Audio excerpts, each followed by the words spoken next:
Question number 61 CAT 2020 slot 3 question paper. और ये question हमारा पोलिनोमियल्स में से है, that is quadratic equations. Discriminant का बहुत अच्छा यूज़ है इस क्वेश्चन में। डिस्क्रिमिनेंट निकाल के कैसे हम इस क्वेश्चन को कर सकते हैं वो सब कुछ देखेंगे इस क्वेश्चन में। तो let start now. m and n are positive integers, so positive integers start from 1 2 3 4 5 6 like this। X square plus m x plus 2 equal to 0। एक इक्वेशन है हमारे पास x square plus m x plus 2n equal to 0,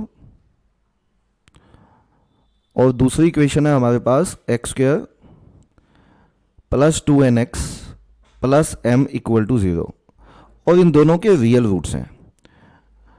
तो quadratic equation में हम पढ़ते हैं, अगर quadratic equation has real roots तो उनका जो डिस्क्रिमिनेंट होता है, अगर रियल रूट्स हैं उनका जो डिस्क्रिमिनेंट होता है दैट इज़ डी, उसको discriminant that is D, D को हम डिनोट करते हैं बी स्क्वायर माइनस 4ac से।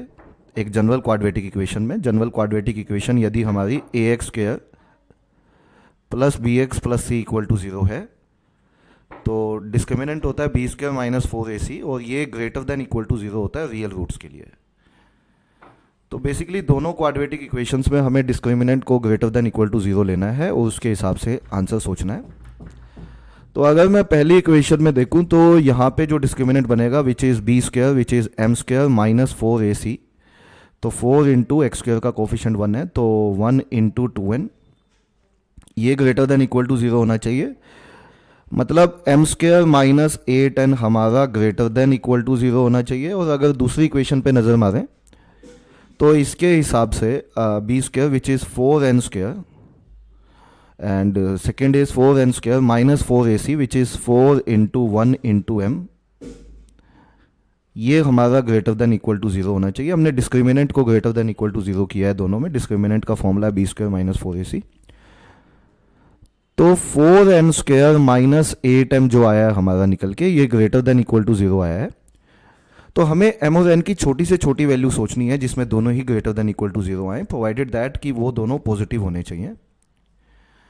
तो उसमें आप पाएंगे कि अगर मैं छोटी से छोटी वैल्यू सोचता हूँ, जैसे n को मैंने 1 मिनट के लिए 1 सोचा, तो अगर मैं n को 1 लेता हूँ तो प्रॉब्लम यह आएगी कि n को 1 लेके इधर 1 लेता हूँ यदि, तो m को अगर मैं कम से कम 1 भी लूँ तो ये नेगेटिव में चला जाएगा, जबकि ग्रेटर देन इक्वल टू 0 होना चाहिए। तो n यहाँ पे 1 आ नहीं सकता, तो यहाँ भी नहीं आ सकता।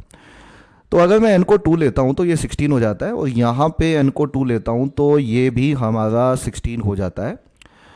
ठीक है, तो उसके हिसाब से अगर हम अब m को सोचें तो जैसे मैंने यहाँ पे 2 लिया तो 8 2 जा 16, तो ये 16 कम से कम होना चाहिए m स्क्वायर, तो m को कम से कम मुझे 4 लेना पड़ेगा।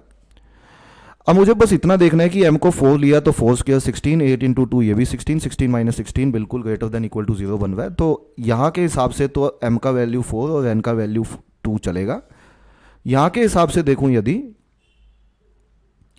तो अगर मैं n का वैल्यू 2 लेता हूँ, यदि मैं n का वैल्यू 2 लेता हूँ तो अच्छा एक और बात, यहाँ पे बेटा ये m का वैल्यू 8 नहीं है, यहाँ पे बेसिकली 8 नहीं लिया है, यहाँ पे 4 दिया हुआ है हमें, ये थोड़ी सी गड़बड़ हुई थी, माइनस 4 है में। तो अगर मैं यहाँ पे n का वैल्यू 2 तो ये 16 आएगा, और m का वैल्यू अगर यहाँ पे 4 लेता हूँ तो ये भी इस कंडीशन को सेटिस्फाई करता है। तो क्या ये बोला जा सकता है कि m का वैल्यू 4 देके और n का वैल्यू 2 देके ये दोनों कंडीशन सेटिस्फाई हैं और ये मिनिमम वैल्यू है, इससे कम नहीं ले सकते। कई बार हम सोचते हैं m और n को क्या 0 0 दिया जा सकता है सर? 0 0 दिया जा सकता है बेटा, अगर पॉजिटिव इंटीजर्स की कंडीशन ना होती। पॉजिटिव में हमें कम से कम 1 देना पड़ेगा। तो आप समझ पा रहे होंगे यहाँ पे कम से कम m को 4 लेना पड़ेगा और कम से कम n को 2 लेना पड़ेगा। तो मिनिमम वैल्यू क्या बनेगी m प्लस n की, ये पूछी थी। तो m प्लस n की स्मॉलेस्ट वैल्यू जो बनेगी that comes out to be 4 plus 2, we can say that 6। तो आंसर ऑप्शन 4 बनता है। आंसर ऑप्शन 4 ही सवाल का सही उत्तर है। This is the right answer of this question.